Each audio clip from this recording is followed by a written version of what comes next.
L'ascension de Césarion est le rêve d'un nouvel empire. Imaginez si Julius César avait laissé un héritier légitime, un fils né du plus grand leader de Rome et de la femme la plus puissante d'Égypte. Ce garçon aurait-il pu changer le sort de l'Empire romain? Eh bien, cet héritier a existé. Ptolémée XV, Philomère Philopacteur César, mieux connu sous le nom de Césarion, fils de Julius César et Cléopâtre.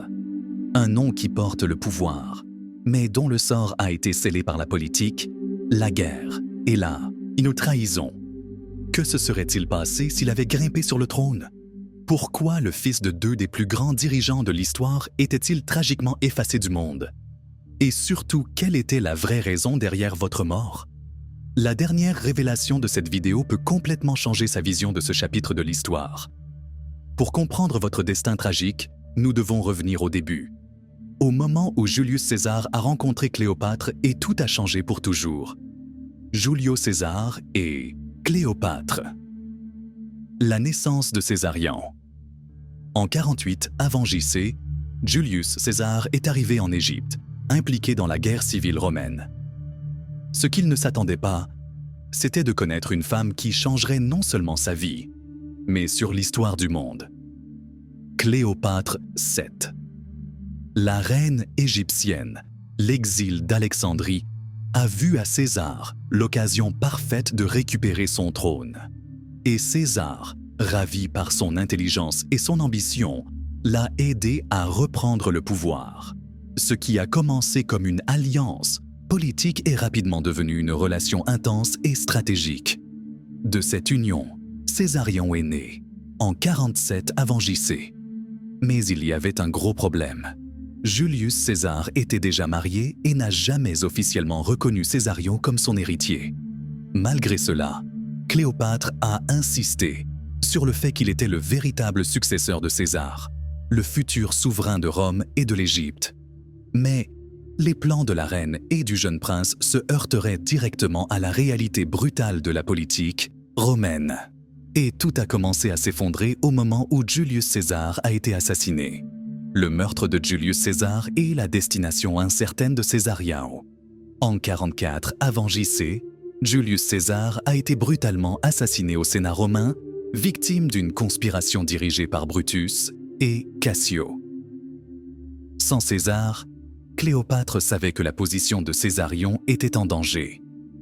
Elle est rapidement revenue en Égypte, essayant de protéger son fils de la tempête politique qui a été formée à Rome. Le Sénat n'a pas reconnu Césarion comme l'héritier légitime de César. Le nom que Rose en tant que successeur était Octavian, le neveu de César, qui a été officiellement adopté comme fils et héritier nommé. Et c'est à ce moment que Cléopâtre s'est rendu compte que s'il voulait sécuriser le trône à Césarion, il devrait affronter directement Rome et Octavian. La scène était armée pour le plus grand conflit de la fin de la République romaine. Et au milieu de tout cela, Césarion était l'héritier oublié. Le prince, qui n'a jamais eu la chance de régner. Mais son histoire était encore loin de la fin. La lutte pour le trône et le conflit avec Rome Cléopâtre n'accepteraient jamais que Césarion n'était qu'une ombre de l'histoire. Elle croyait que son fils était le véritable héritier de César, et non Octavian, qui avait été adopté par le dictateur romain. Pour renforcer la légitimité de Césarion, Cléopâtre a commencé à aborder un nouvel allié, Marco Antonio. Cléopâtre et Marco Antonio. Le nouvel espoir de Césarion Marco Antonio était l'un des généraux les plus puissants de Rome et l'un des hommes les plus proches de Julius César. Après la mort de César, il a fait partie du deuxième triumvirat aux côtés d'Octavien et de Lépido. Cependant, la relation entre Marco Antonio et Octavien a commencé à se détériorer rapidement. Et quand Marco Antonio est allé en Égypte, son destin et Cléopâtre se sont croisés mortellement. Comme pour César, Cléopâtre a remporté Marco Antonio. Ensemble, ils ont formé une alliance politique et romantique. Et c'est à ce moment que Cléopâtre a déclaré Césarion comme le roi légitime des rois, le successeur de l'Empire égyptien et le véritable héritier du monde romain. Cette déclaration a été un coup direct contre Octavian, et il ne le laisserait pas bon marché. Octavian déclare guerre.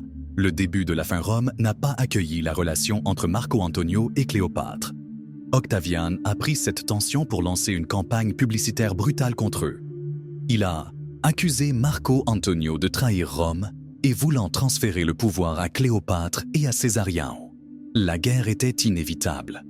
En 32 avant JC, Octavian a déclaré la guerre à l'Égypte et le sort de Césarion a commencé à être scellé. L'armée de Marco Antonio et Cléopâtre a tenté de résister. Mais en 31 avant JC, la bataille qui changerait tout était la bataille d'As. 20 nages dans la bataille d'Actio Marco Antonio et la flotte de Cléopâtra ont été complètement vaincus par Octavian. Cléopâtre et Marco Antonio ont été forcés de fuir à Alexandrie, sachant que ce n'était qu'une question de temps jusqu'à ce que Rome atteigne les portes de l'Égypte. Avec la défaite, Césarion, maintenant âgé de 17 ans, était sans alliés, pas d'armée et entouré de l'ennemi. Et c'est là que l'histoire commence à suivre un cours encore plus tragique. Qu'est-il arrivé à Césarion dans vos derniers moments de la vie? La réponse réside dans la stratégie cruelle d'Octavian pour éliminer toute menace pour son pouvoir. La défaite dans la bataille d'Asseio a été un coup dévastateur pour Cléopâtre et Marco Antonio. Maintenant, il ne restait plus qu'une question. Que faire de Césarion? Octavian avançant rapidement sur l'Égypte. Cléopâtre savait que son fils était un grand danger. Elle savait qu'Octavian ne laisserait aucun héritier à César Vivo. La seule option était d'essayer de cacher Césarion. La tentative de s'échapper vers le sud. Suite au conseil de ses alliés, Césarion a été envoyé à l'Alto en Égypte vers Méroé, dans le royaume de Nubie. L'idée était qu'il s'éloignerait du conflit à Alexandrie et serait protégé par les royaumes voisins jusqu'à ce que la tempête passe. Cléopâtre pensait que s'il pouvait négocier une reddition avec Octavian, son fils pourrait retourner sur le trône en tant que roi vassal sous la domination romaine. Mais elle ne savait pas qu'Octavian n'était pas intéressé par les accords. Pour lui, Césarion était une menace vivante pour sa légitimité en tant qu'empereur. Et donc, tandis que Césarion s'est enfui dans le désert, Cléopâtre et Marco Antonio se sont préparés à la confrontation finale contre Rome. La mort de Marco Antonio et le sort de Cléopâtre Octavian est arrivé à Alexandrie en 30 avant JC, prêt à prendre la ville, et s'est terminé avec Cléopâtre une fois pour toutes. Désespéré et sans option, Marco Antonio s'est suicidé, se jetant sur sa propre épée.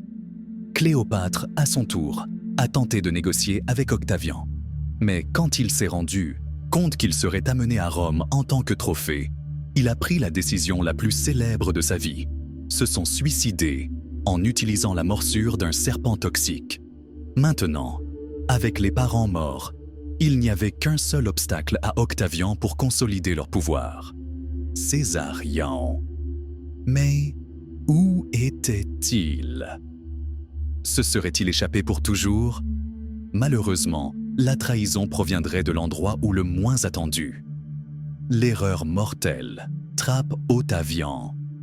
Octavian savait que Césario s'enfuit vers le sud. Pour s'assurer qu'il a été capturé, il a envoyé de faux messagers au jeune prince, promettant qu'Octavian lui épargnerait la vie et l'accepterait en tant que dirigeant de l'Égypte sous le règne de Rome. Césarion, sans alliés et aucune option, croyait en la promesse et retournait à Alexandrie. Mais dès son arrivée en ville, il a été immédiatement arrêté par les soldats romains. Octavian ne permettrait pas à deux héritiers de Julius César dans le monde. Et c'est là que se produit le résultat tragique de Césarion. La fin de Césarion, le dernier héritier de Julius César. Césarion avait été trompé. Le jeune héritier, créé comme un prince égyptien et a appris à croire qu'il avait du sang divin, était maintenant entre les mains de l'homme qui voulait l'effacer de l'histoire, Octavian.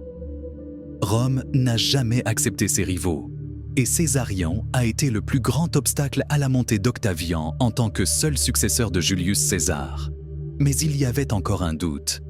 Octavian exécuterait-il Césarion immédiatement ou l'utiliserait-il pour légitimer sa propre montée au pouvoir? La dernière décision d'Octavian. Les conseillers d'Octavian ont suggéré différentes façons de traiter Césarion. Certains ont fait valoir qu'il devrait être épargné et utilisé comme marionnette, ce qui gouverne peut-être l'Égypte sous les ordres directs de Rome. D'autres ont dit qu'il devrait être emmené à Rome en tant que prisonnier, afin qu'Octavian puisse le montrer comme trophée dans son triomphe. Mais à la fin, Octavian a pris une décision rapide et brutale. Il s'est souvenu d'une phrase de Julius César, a déclaré des années plus tôt « 2 Césars sont trop pour ce monde ». Et avec ces mots, le sort de Césarion a été scellé. L'exécution de Césarion. La forme exacte de la mort de Césarion reste un mystère, car les Romains n'ont pas enregistré de détails spécifiques sur leur exécution. Mais ce que l'on sait, c'est qu'en 30 avant JC, à l'âge de 17 ans, Césarion a été tué par ordre d'Octavian. La version la plus acceptée par les historiens est qu'elle a été étranglée ou tuée par des poignards romains dans un acte silencieux pour éviter toute agitation parmi les Égyptiens. Avec sa mort, l'Égypte était officiellement attachée à l'Empire romain et Octavian est devenu le premier empereur de Rome, assumant le titre d'Auguste. Césarion, le garçon qui aurait pu être le chef d'un empire romain égyptien, a disparu de l'histoire comme s'il n'avait jamais existé. Mais le plus surprenant reste à venir. La mort de Césarion n'était pas seulement la fin d'un héritier. C'était la fin d'une époque et le début d'un nouveau monde. Et c'est ce que nous explorerons dans la dernière partie de cette vidéo. L'héritage perdu de Césarion est le début d'un nouvel empire. Avec la mort de Césarion, Rome a effacé à jamais le dernier lien entre Julius César et Cléopâtre. Octavian a non seulement éliminé un rival, mais a détruit toute chance d'un empire hybride entre Rome et l'Égypte. Mais que signifiait vraiment cette mort? En quoi le monde aurait-il été différent si Césarion avait vécu? Et pourquoi votre histoire a-t-elle été pratiquement oubliée par les documents officiels? Césarion, l'héritier qui n'a jamais été. Si Césarion avait survécu, il aurait pu devenir une véritable menace pour le règne d'Octavian. Il était, après tout, le fils de Julius César et héritier de Cléopâtre. Il aurait pu conduire la résistance égyptienne contre Rome. Ou peut-être, il aurait pu être utilisé comme chef de marionnette par les Romains eux-mêmes. Mais en l'effacement de l'histoire, Octavian a assuré qu'il n'y aurait pas d'autre César pour remettre en question son pouvoir. Césarion n'a pas eu le temps de laisser sa marque dans le monde. Il n'a pas statué, n'a pas combattu les batailles, n'avait aucun héritier. Il a été simplement effacé. Mais sa fin a marqué le début de quelque chose de beaucoup plus grand. La fin de l'Égypte indépendante et la naissance de l'Empire romain. La mort de Césarion n'était pas seulement le meurtre d'un jeune prince. C'était la fin de l'Égypte en tant que nation libre. Après son exécution, Octavian a attaché l'Égypte en tant que province romaine, devenant la principale source de céréales pour nourrir Rome. Et plus que ça, c'était la dernière étape vers la transition de la République romaine à l'Empire romain. Octavian, maintenant sans rival, deviendrait le premier empereur de Rome, avec le titre d'Auguste. Le meurtre de Mithsante Césarion n'était pas seulement un acte politique. C'était un rituel de passage vers la nouvelle Rome. Une Rome qui n'avait plus besoin des héritiers de César. Une Rome qui avait maintenant un empereur absolu. Mais la dernière question demeure. Que se serait-il passé si Césarion avait survécu? Et si Césarion avait survécu? Imaginons un scénario alternatif. Et si Césarion s'était échappé? Et s'il avait exilé dans des terres lointaines, en attendant un jour pour reprendre son trône? Rome aurait-elle pu faire face à une révolte égyptienne sous sa direction? L'Empire romain aurait-il été différent avec un César égyptien au pouvoir? L'histoire a suivi un chemin où Césarion a été oublié. Mais y a-t-il quelque part dans le temps? Y a-t-il un univers où il a survécu et a changé le monde? Maintenant, je veux connaître votre opinion. Pensez-vous que Césarion aurait pu être un grand empereur? Ou votre mort était-elle inévitable face à la brutalité de la politique romaine? Laissez votre commentaire ci-dessous et discutons de ce mystère de l'histoire. Et bien sûr, n'oubliez pas d'aimer, de partager et de vous abonner à la chaîne. Cela nous aide à continuer à vous apporter du contenu épique. Nous nous voyons dans la vidéo